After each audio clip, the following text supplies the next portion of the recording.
구하라 그리하면 너희에게 주실 것이요 찾으라 그리하면 찾아낼 것이요 문을 두드리라 그리하면 너희에게 열릴 것이니 구하는 것마다 받을 것이요 찾는 이는 찾을 것이요 두드리는 말릴 것이니라. 아멘. 오늘 제목이 하나님과 교제하는 기도입니다.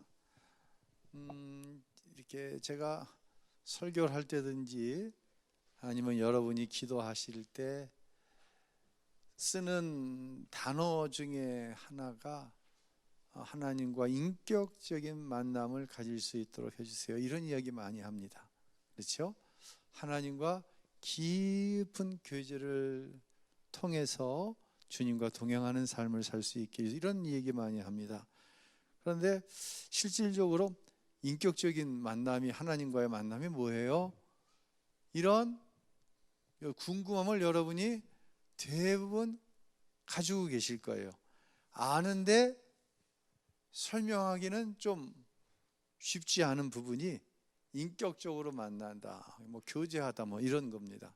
근데 이제 오늘 제목이 하나님과 교제하는 기도인데 이 교제에 대한 부분을 조금 제가 보충해서 설명을 해드려야 될 필요가 있어서 먼저 보충을 하고 그리고 읽어 나가도록 하겠습니다. 백종원이라고 하는 분이 있죠. 음식 전문가죠. 근데 이 사람은 음식만 잘 만드는 게 아니라 장사의 신이다. 이 사람을 가리켜서 음식 잘 만드는 것도 중요하지만 오재균 안수 집사님, 장사는 또 다른 분야죠. 예. 근데 이분은 음식도 잘 만들 뿐만 아니라 장사도 잘해요. 근데 내가 이분의 어떤 매력을 느끼는 게 뭐냐면 무슨 어떤 힘이 있는 거, 특별한 능력이 있어요. 무슨 능력이냐면 사람과의 관계를 잘하는 것 같아요. 백종원의 골목 식당이라는 거 보신 적 있죠? 예, 저도 이제 어쩌다 이렇게 한번 보면은 두 가지의 부류가 있더라고요. 백종원 씨하고 깊은 교제가 이루어지는 사람들이 있더라고요. 예.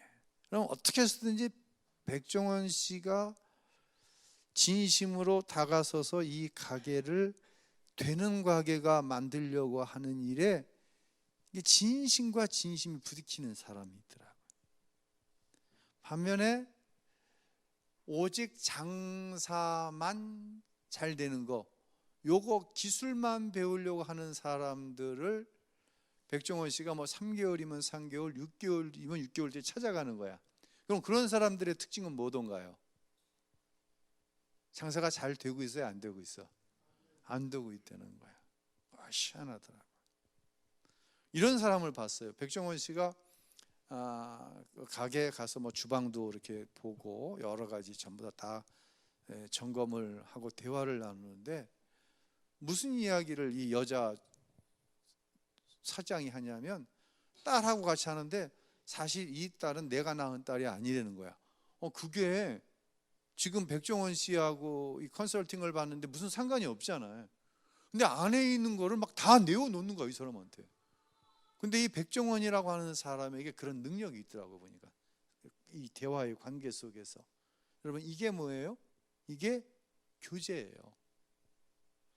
그냥 어떻게 해서든지 난 응답만 받으면 돼.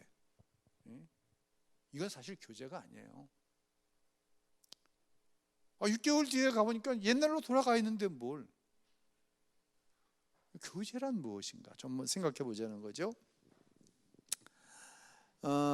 세상에는 이제 몇 가지 어떤 관계가 있어요.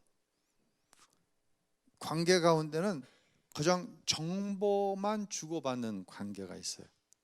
여러분, 부모와 자식지간에, 부부지간에, 교우지간에 정보만 주고받는 관계는 교제하는 관계가 아니에요. 밥 먹었냐? 여보 밥 먹었어요? 밥 먹었어. 하루 종일 혹시 집에서 이 말 한마디로 끝나는 분들은 없죠? 교회 왔어요. 지난주에 어떻게 지냈어? 잘 지냈어. 이 관계는 서로 뭐만 주고받는 관계? 정보만 주고받는 관계예요. 이 관계는 교제라고 얘기할 수가 없어요. 또 이해 관계라는 게 있어요. 지금 우리나라 조선 이 선박 만드는 게 뭐 전 세계에서 1등도 했다가 2등도 했다가 굉장히 대단하거든요. 조선업이. 제가 오늘 인터넷 신문에서 읽은 건데 조선업에 종사하는 분들이 굉장히 힘들대. 그 힘든 것 중에 하나가 뭐냐면 외국인 노동자들이 조선업에 종사하는 사람들의 절반을 차지한다는 거예요. 이전에 통근버스를 타면은 그저 버스 안에 2-3명 있을까 말까 한 외국인들이, 그런데 지금 통근버스를 타면 절반이 외국인이라는 거예요. 그래서 어떠한 해프닝이 있냐면 서로 일을 하다가 말이 안 통하니까 이거 막 위험한 일을 하다가 핸드폰 들여다보면 안 되잖아요. 근데 통역 앱을 가지고 하지 않으면 의사소통이 안 되는 거예요. 여기 식수대라고 써 있는데 거기서 누가 손을 씻고 있는 거예요. 그래서 왜 거기 손을 씻냐고. 그러니까 외국인이 내가 뭐가 문제냐고. 이 사람이 여기 식수대라고 써 있는데 외국인이 이게 식수대라고 써 있는지 어떻게 알아? 그래서 막 마찰이 일어나기도 하고. 동남아시아 회교권에 있는 사람들은 작업장에 치마를 입고 나타나는데 남자들이 긴 치마.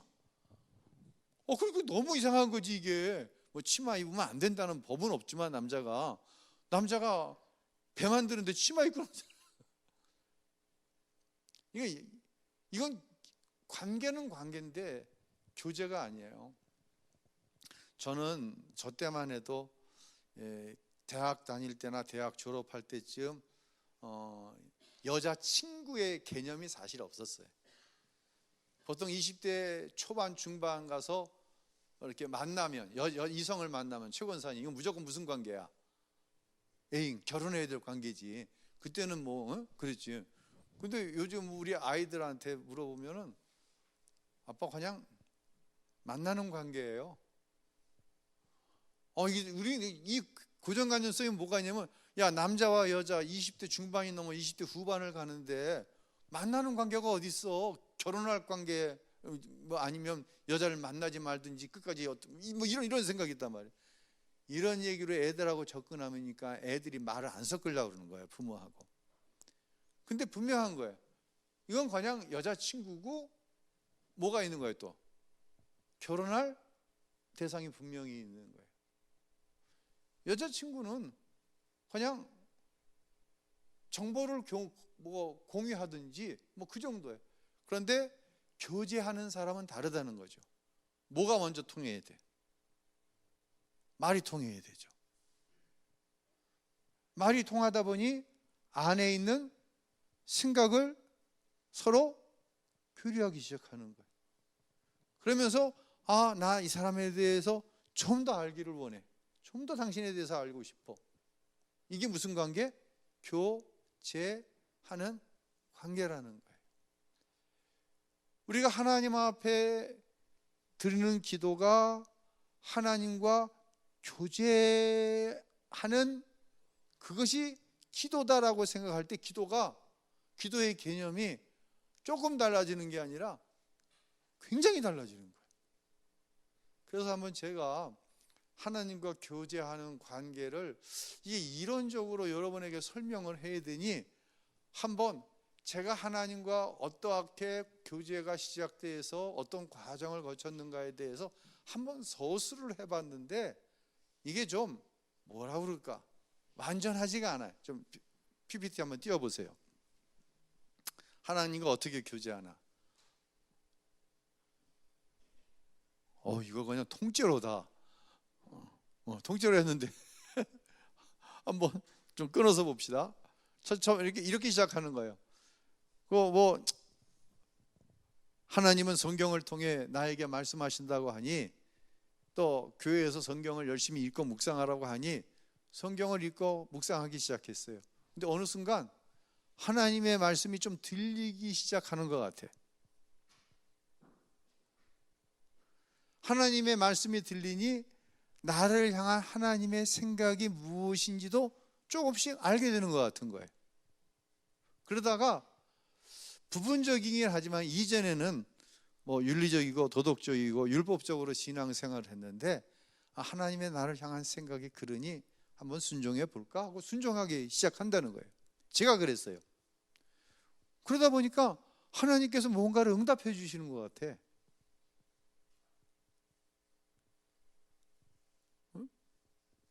그러니까 하나님께서 이렇게 이루셨나? 이게 믿어지는 거예요. 하나님께 인격적으로 믿어지는 거야. 관계 속에서 이제 예전에는 믿습니다가 아니라 이게 나를 향한 하나님의 생각이라고 생각이 돼서 순종했더니 하나님께서 내가 생각지 않았던 방향으로 이걸 응답해 주시네. 이게 믿어지기 시작하는 거예요. 좀 더 나아가면 좀 더 하나님의 말씀을 깊이 묵상하고, 그 깊이 묵상하는 가운데 좀 더 세밀한 하나님의 생각을 알게 되니까 하나님과 관계가 친밀하게 느껴지는 거예요. 내가 설명하면서도 되게 어색하네. 어쨌든 쫓아보세요. 그래서 이제 하나님과 좀 더 깊은 교제를 통해 하나님의 생각을 더 깊이 알아가고, 모든 생각에 내 생각이 아닌 하나님의 생각만이 옳다는 생각이 들어온 거예요. 그래서 이제부터는 이전보다 내 편에서 하나님을 믿는 것이 아니라 하나님께서 나에게 주시는 생각을 내가 믿고 좀 더 그 믿음으로 순종하며 나가게 됐어요. 이게 이제 제가 여러분에게 지식적으로 하나님과 교제가 깊어진다고 하는 것에 대해서 설명할 수 있는 이게 최대한이에요. 그런데 이 모든 것이 다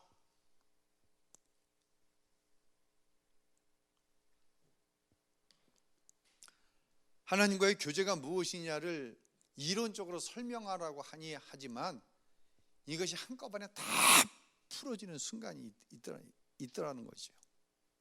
그 순간이 어떤 순간이냐면, 어느 권사님 아들이, 20대인 아들이 교통사고로 죽었어요. 여러분 생각해 보세요. 20대 아들이 교통사고로 죽은 거예요. 누구 아들인데? 엄마가 권사님이야. 정말 이 슬픔을 무얼로 위로하받고 무얼로 이길 수가 있겠어요? 기도도 안 되는 거예요. 하나님께 뭐라고 기도하겠어요? 그래서 어느 날 너무 큰 고통 가운데 하나님 앞에, 하나님 나 힘들어요. 도대체 하나님의 생각이 어디에 있는지 잘 모르겠어요. 분명히 내가 하나님 믿는데 지금도 하나님 뭐라고 말씀하시면 내가 순종할 거예요. 내 아들이 죽었다고 해서 하나님을 향한 믿음, 순종이 없어진 게 아니고 있는데, 하나님 나 너무 힘들어요. 근데 그때 하나님이 이렇게 말씀하시더래요. 나도 힘들었단다 라고 말씀하시더래요.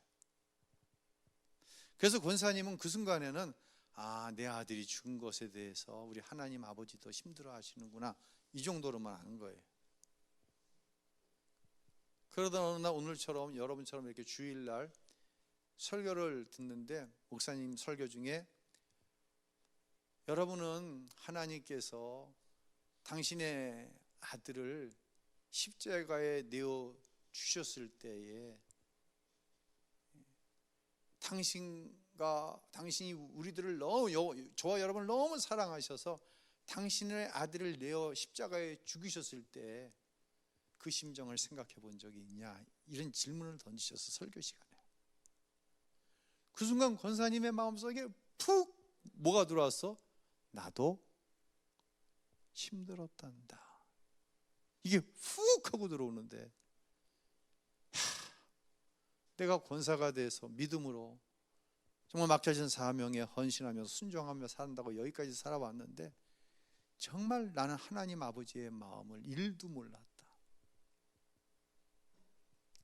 내 아들이 죽은 그 죽음 속에 하나님 아버지께서 나도 힘들었단다, 이 말조차도 자기 중심적으로 해석한 거예요.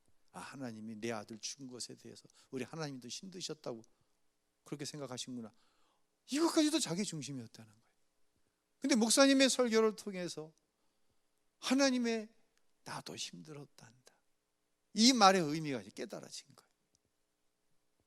이 이후로 자기와 하나님과의 관계는 완전히 달라졌다는 거예요. 제가 여기 써서 이 설명이 필요가 있죠. 누군가에겐 필요가 있죠. 근데 십자가에서 예수님을 만날 때 나와 하나님과의 교제가 거기서부터 출발되는 거예요. 거기서부터 모든 게 달라지는 거예요. 성경을 읽고 묵상하고 적용하는 것도 달라지고, 특별히 뭐가 달라지느냐? 기도가 달라지는 거예요. 나를 하나님이 얼만큼 사랑하신다는 사실이 십자가를 통해 믿어지니 기도가 달라지는데, 특별히 하나님과 깊은 교제 가운데 기도가 일어난다고 하는 것이죠. 자, 그 전제를 가지고, 그래서 예수 믿는 것은 받은 증거만도다. 예수 귀한 예수 무엇 더욱 주소서, 믿음 더욱 주소서. 이 믿음은 단순히 하나님을 믿습니다. 뭐 때문에 믿어요? 우리가 믿습니다 할 때 뭐 때문에 믿어? 하나님과의 온전한 교제 가운데 믿는 믿음. 하나님이 나를 얼만큼 사랑하시는지를 깨달아져 내가 주님을 사랑합니다, 이제 나에게 믿음을 주세요. 계속해서 설명드리는 거예요. 하나님의 말씀에 우리가 믿음으로 믿음으로 순종해서 복을 받는데, 이 믿음의 내용물은 뭐냐? 십자가에서 나를 위해 피 흘려 죽으신 예수님의 그 죽으심 안에서 하나님의 사랑을 보는 거예요. 이건 전적인 나를 향한 은혜예요. 믿음이란 뭐라고요? 이 은혜에 뭐 하는 게 믿음이다? 반응하는 게 믿음이라고 누누이 말씀을 드리는 거예요. 믿음 더욱 주소서. 예수 믿는 것은 받은 증거만도다. 예수 믿는 거하고 믿음하고 무슨 상관이 있어? 상관이 없죠. 왜? 내 믿음은 전적은 뭘 바라보는 거야? 하나님의 응답, 복을 바라보는 건데, 예수 믿는 것은 받은 증거만도다. 예수 안에서 무슨 증거가 있어? 하나님이 나를 사랑하신다는 증거가 있는 거예요. 예수 귀한 예수 무엇 더욱 주소서, 믿음 더욱 주소서. 그 하나님의 사랑에 반응하는 믿음을 달라는 거죠. 이 믿음으로 모든 성경에 나와 있는 믿음의 선배들이 하나님 앞에 순종해서 받은 게 뭐다? 그게 복이라는 얘기예요. 그래서 오늘 이 하나님과 교제하는 기도는 이러한 좀 어떤 바닥을, 좀 베이스를 깔고 우리가 이 말씀을 읽으면 좀 더 깊이가 있지 않을까 생각해서 전제를 말씀드렸습니다. 자, 권사님 좀 부탁드리겠습니다. 많은 사람이 기도하면서도 실망하고 좌절합니다. 심지어 기도하면서 하나님을 원망하기도 합니다. 기도의 목적이 바르지 않기 때문입니다. 많은 사람이 기도를 자신이 원하는 것을 하나님으로부터 얻는 수단 정도로 생각합니다. 그러나 기도의 목적은 하나님과 교제하는 것입니다. 기도의 응답은 우리에게 주시는 하나님의 선물입니다. 자, 이해가 이제 되시죠? 기도를 자신이 원하는 것을 하나님으로부터 얻는 수단 정도로 생각하는 것으로부터 기도는 시작하는 게 맞아요. 그런데 어느 순간 십자가에서 예수님을 만나는 순간 기도에 더 큰 목적이 생겨요. 기도의 목적 중 내가 원하는 바를 하나님께 구하고 얻는 거, 그 목적 있는 거 맞아요. 틀리다는 게 아니에요. 근데 그 목적은 정말 분량으로 따지면 어느 정도의 분량이 되어지지 않는 거예요. 하나님과의 친밀한 교제. 그때 하나님은 선물로서 우리에게 응답하신다. 자, 마태복음 7장 7절 한번 읽어볼까요? 구하라 그리하면 너희에게 주실 것이요, 찾으라 그리하면 찾아낼 것이요, 문을 두드리라 그러면 너희에게 열릴 것이니. 자, 보세요. 구하면 주실 것이고, 찾으면 찾을 것이고, 문을 두드리면 열릴 것이다. 우리는 이 말씀을 기도 응답에 대한 대표적인 말씀으로 알고 있습니다. 자, 권사님 계속 좀 읽어주시겠어요? 만약 구하라 그리하면 너에게 주실 것이오라는 약속의 말씀대로 기도하는 모든 것이 이루어진다면 기도하지 않을 사람은 아마 없을 것입니다.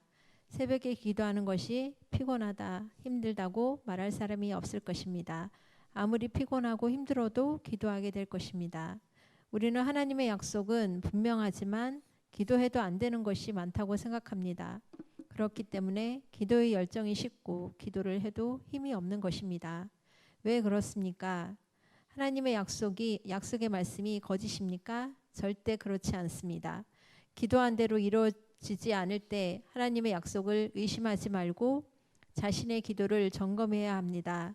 우리의 기도가 정말 성경적인지 점검해야 합니다. 자, 요한복음 14장 12절 읽습니다. 내가 진실로 진실로 너희에게 이르노니 나를 믿는 자는 내가 하는 일을 그도 할 것이요 또한 그보다 큰 일도 하리니 이는 내게 아버지께로 감이라. 무슨 의미인지 계속 읽어주시겠습니까? 예수님을 믿으면 예수님보다 더 큰 일을 할 수 있다. 얼마나 놀라운 약속인지 모릅니다. 우리가 어떻게 그런 일을 할 수 있을까요? 기도를 통해 할 수 있다고 성경은 말씀합니다. 자, 요한복음 14장 13절 읽습니다. 너희가 내 이름으로 무엇을 구하든지 내가 행하리니 이는 아버지로 하여금 아들로 말미암아 영광을 받으시게 하려 함이라. 계속 읽으세요.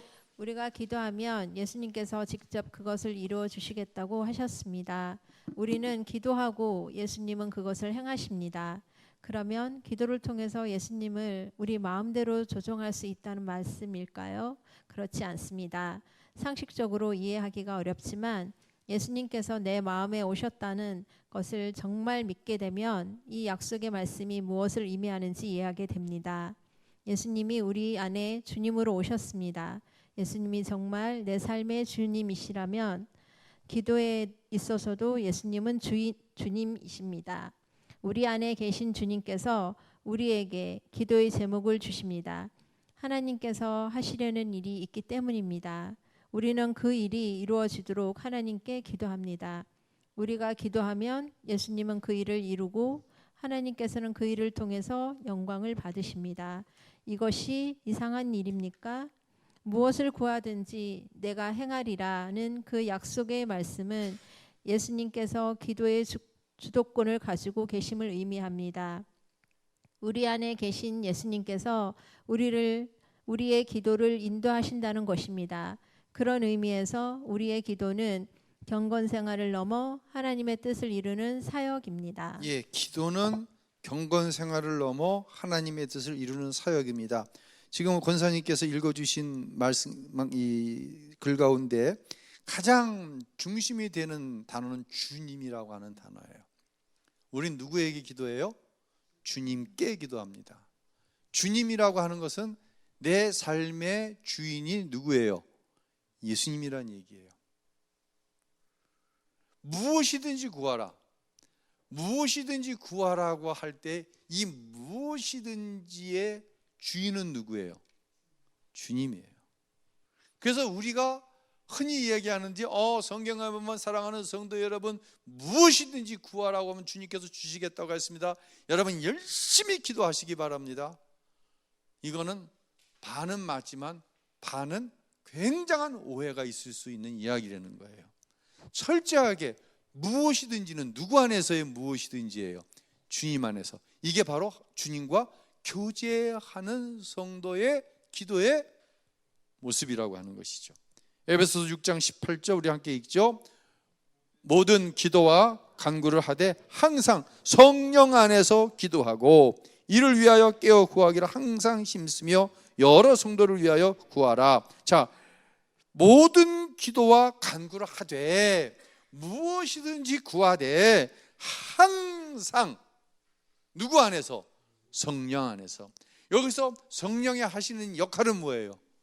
나를 향한 하나님의 생각, 이 사건을 향한 하나님의 뜻, 이것을 알게 하시는 분이 누구예요?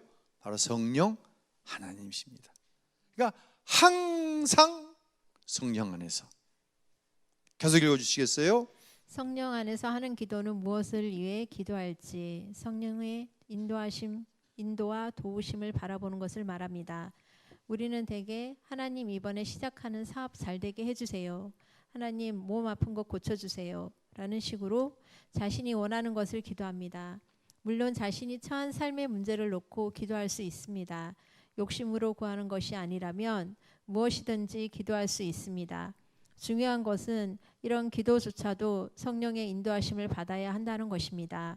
주님, 제가 어려운 문제에 부딪혔습니다. 주님, 제가 어떻게 기도해야 합니까? 주님은 이 일을 통해 무엇을 이루기 원하십니까? 주님, 제 기도를 인도해 주십시오. 이렇게 반드시 주님께 묻고 주님의 인도하심을 구하는 자세가 있어야 합니다. 이것은 기도를 열심히 하거나 간절히 하는 문제보다 더 중요한 문제입니다. 왜 우리가 기도할 때 성령의 인도하심을 구해야 할까요? 그것은 우리가 연약한 존재이기 때문입니다. 자, 로마서 8장 26절 읽습니다. 이와 같이 성령도 우리 연약함을 도우시나니 우리는 마땅히 기도할 바를 알지 못하나 오직 성령이 말할 수 없는 탄식으로 우리를 위하여 친히 간구하시느니라. 자, 보세요. 성령도 우리의 뭘 도우세요? 연약함. 이 연약함의 내용은 뭐예요? 병든 거, 가난한 거, 원하는 대로 되어지지 않는 것을 연약함이라고 생각하는데, 여기서 연약함의 내용은 무엇을 얘기해요? 우리는 마땅히 기도할 바를 알지 못하는 연약함이 있다는 거예요. 즉, 나를 향한 하나님의 생각에 대해서 나는 다 알지 못하는 거예요. 여러분 다 아세요? 몰라요? 전 다 몰라요. 참 그게 제일 어려워요. 그래서 여러분의 어떤 어려운 상황이 있잖아요. 그럼 목사님, 목사님 저를 위해서 기도해 주세요. 그렇게 기도합니다. 근데 제일 어려운 것은 뭐냐면, 건강을 잃어버린 성도에게 하나님 건강 주세요 라고 기도하지만, 하나님, 우리 사랑하는 아무개가 건강을 잃어버렸는데 이러한 삶에, 사람의, 물질의 문제가 있는데, 하나님, 이 일을 통해 하나님께서 이루시고자 하는 하나님의 생각이 무엇인가요? 하나님의 생각이 무엇인가요? 그건 저도 마찬가지죠. 제 목회에 있어서나 제 가정에 있어서도 마찬가지죠. 하나님, 지금 우신교회가 이러이러한 상황에 있습니다. 하나님, 이렇게 교회가 흘러가는데 하나님 생각은 뭔가요? 하나님의 뜻이 어디 있으신가요? 근데 자신을 못하면, 하나님, 오늘 신자가 얼마큼 나왔는데 몇 년 내에 몇백 명이 되게 하시고, 예전에 그런 교회 많이 써놨어요. 여기다 현수막을 1만 성도, 그리고 1천 제자, 300 선교사, 1만 명 모이는 건 1만 명 모이고 1만 명 중에 제자로 사역하는 신자가 1000명 되게 하고, 그 중에 300명은 선교사로 나가게 해요. 이런 거 많이 갖다 붙여놨어요. 그런 거 보신 적 있어요? 제가 부목 생활할 때 많이 맞춰놨어요. 중요해, 안 중요해야 되는 얘기 아니에요. 어느 목사님이 새로 부임하시면서 목회적인 비전을 얘기하는데, 제가 부임한 5년 내에 성도들을 배가시키겠습니다. 그리고 예산은 어떻게 해가지고, 이 예산을 가지고 어떤 일을, 여러분 이러다가 번아웃 되는 목사님들 저 여러 명 봤어요. 정말 여러 명 봤어요. 제 친구 목사님 가운데도 부임해서 딱 그 약속을 했어. 근데 자기가 약속을 했는데 이걸 누구의 뜻이라고 하는 거야. 기도하니까 하나님이 나에게 그런 비전을 주셨다는 거야. 그리고 발표를 했어. 이루어졌어, 안 이루어졌어? 이런 사람 한 사람 못 봤어. 내가 한 사람도 못 봤어. 죄송한 얘기지만. 이건 누구의? 내 목표예요. 근데 분명히 우리는 알아야 돼요. 우리는 마땅히 뭐 할 바를 몰라? 빌 바를 모르는 거예요. 이게 뭐예요? 이게 우리의 연약함인 거예요. 그런데 누가요? 이와 같이 성령도 우리의 연약함을 도우시나니 우리에는 마땅히 기도할 바를 알지 못하는 게 이게 우리의 연약함이야. 근데 오직 성령이 말할 수 없는 탄식으로 우리를 위하여 친히 뭐 하는 거예요? 친히 간구해 주시는 거예요. 그러니까 하나님과의 깊은 교제 속에 기도는 이건 정말로 영적인 행위예요. 내 혼의 행위가 아니에요. 내 생각의 행위가 아니라는 거예요. 내 말의 행위가 아니라는 거예요. 이건 정말 성령 안에서 깊은 교제를 이루면서 행하는 행위가 뭐냐? 이게 기도라는 거예요. 자, 계속 읽어주시겠습니까? 우리는 이것저것 내 마음대로 구하지만 사실 우리가 마땅히 무엇을 기도해야 할지는 잘 모릅니다. 이것이 우리의 연약함입니다. 그러나 두려워할 필요가 없습니다. 자신이 연약하다는 사실을 진정으로 깨달은 사람은 자신의 뜻대로 기도하지 않을 수 있기 때문입니다. 우리가 연약하다는 사실을 깨닫는 순간부터 우리는 성령의 도우심을 구할 수 있게 됩니다. 우리가 무엇을 기도해야 할지 모르니까 진짜 주님을 의지하게 됩니다. 그러면 주님은 우리를 도우시고 비로소 하나님의 뜻이 내 기도를 통해 나오게 되는 것입니다. 제가 기도에 대해 눈이 뜨인 것은 1984년 6월 다리 부상으로 군목입관을 하지 못하고 수원에서 목회하시던 아버님 집으로 기왕 조치된 때였습니다. 그때 저는 사역할 교회를 찾고자 목발에 의지하여 헤매며 다녔습니다.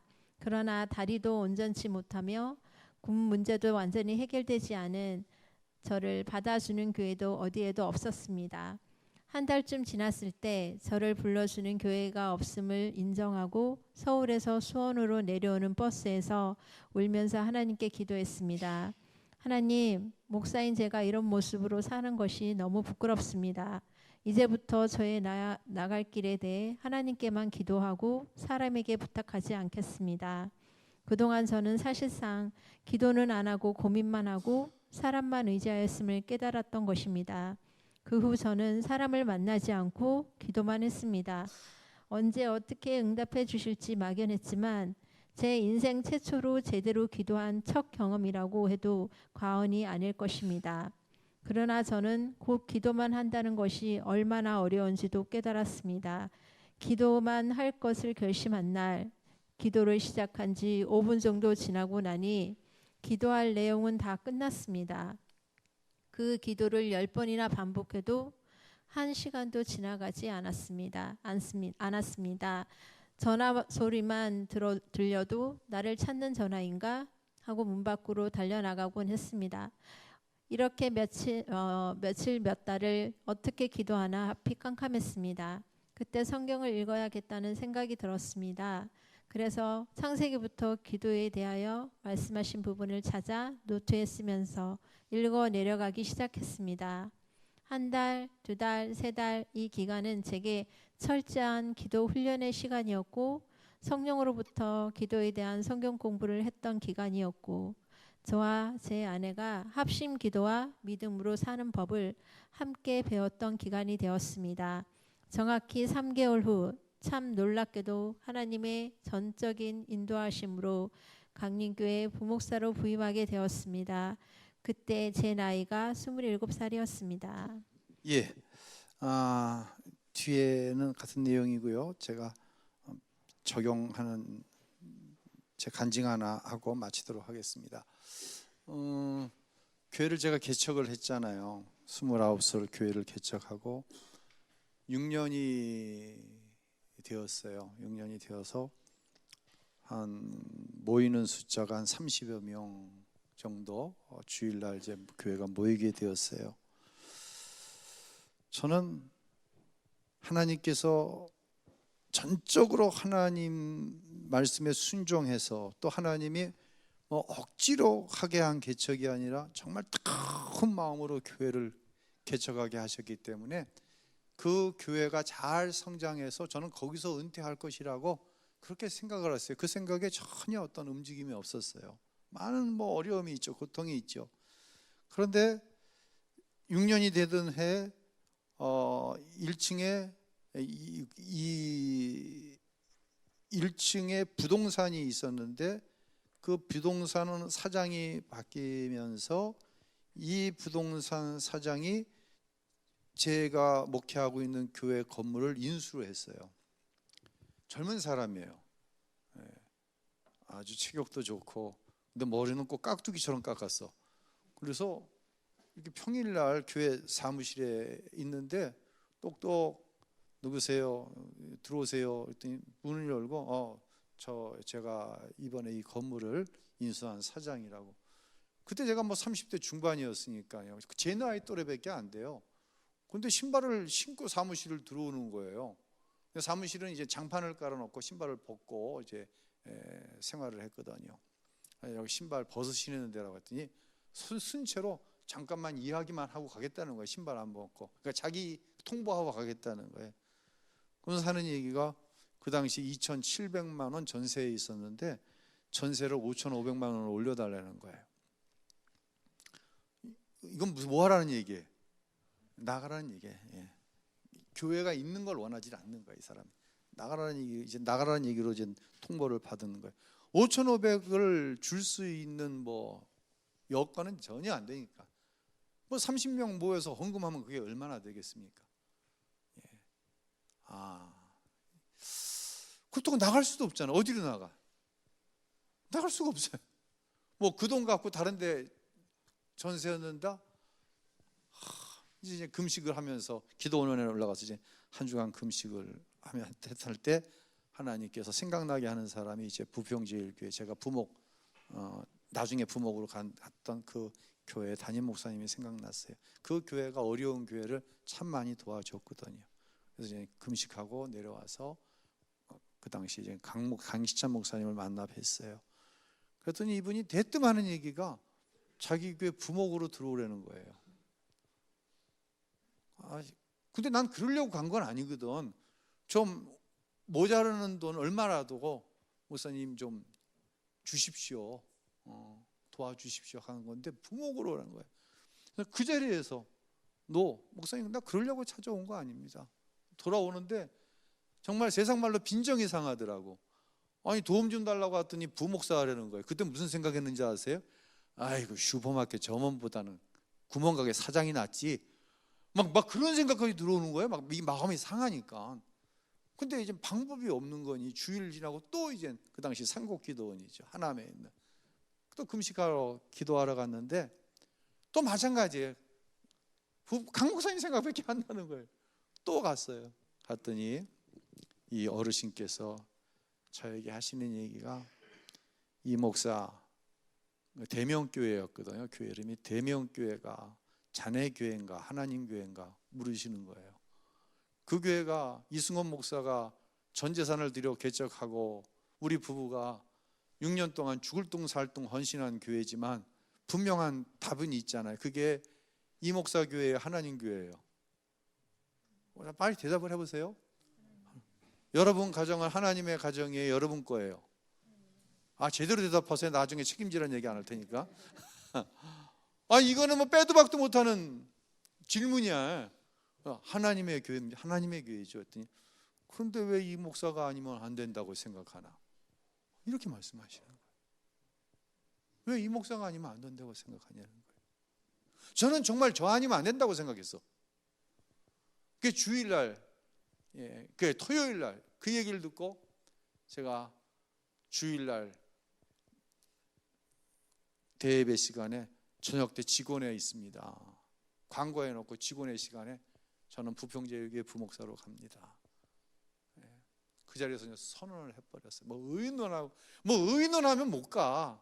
의논하면 뭐 개척해서 어떻게 모은 신자들인데 저 가라 그러겠어요? 난리가 났지 뭐. 난리가 났죠. 좀 갑니다. 그 한마디. 이게 이 목사 교회인가? 하나님 교회인가? 왜 이 목사가 아니면 안 된다고 생각하나? 내 생각하고 하나님 생각이 같아야 달라요. 완전히 다른 거예요. 그런데 나는 금식만 한 거예요. 하나님 도와달라고 금식만 한 거예요. 나는 내가 무엇을 위해 기도해야 할지도 모르면서 뭐 한 거야? 금식한 거예요. 그런데 그런 금식을 하나님께서 받으시고 누구를 자꾸만 생각나게 하는 거야? 강시찬 목사님을 생각나게 하는 거예요. 그리고 그 입을 통해 왜 너 아니면 안 되냐? 그래서 결국 저는 부목사로 가고 부평제일교회에서 여기 그 계산교회라고 하는 우리 교단 교회가 신도시로 가면서 교회 건물을 내놨어요. 부평제일교회에서 이 건물을 사서 당신 교회에서 부목사로 사역하던 석희구 목사님이라는 부분을 그 교회로 보내신 거예요. 그러니까 대명교회는 전세 살다가 갑자기 뭐가 된 거야? 자기 건물 있는 교회가 된 거예요. 만약 내가 그냥 주저앉아서 뭐 그럼 나머지 월세로 돌리죠 이렇게 했으면 교회는 여전히 사골세 교회에 면치 못하고 있을 수도 있는 거예요. 그러니까 내 생각과 하나님의 생각은 달라요. 완전히 달라요. 완전히 다른 거예요. 완전히 다른 거예요. 그래서 여러분 힘든 일이 있을 때 뭐 철야를 해서 기도하거나 금식하면서 기도하는 거 참 중요해요. 저는 그걸 직접 경험했으니까. 왜? 근데 이건 하나는 우리가 알아야 돼요. 금식하며 기도할 때 정확하게 누구의 음성을 들을 수 있어야 돼? 하나님 음성 들을 수 있어야 돼. 난 하나님의 음성을 들은 거예요. 강시찬 목사님이 찾아가라. 찾아가서 음성 듣고 찾아갔는데도 내 생각과 맞지 않으면 노하고 돌아서는 게 누구다? 그게 나예요. 그게 나예요. 나는 진짜 뭘 열심히 구하는데 마땅히 빌 바를 알지 못하고 기도하는 거예요.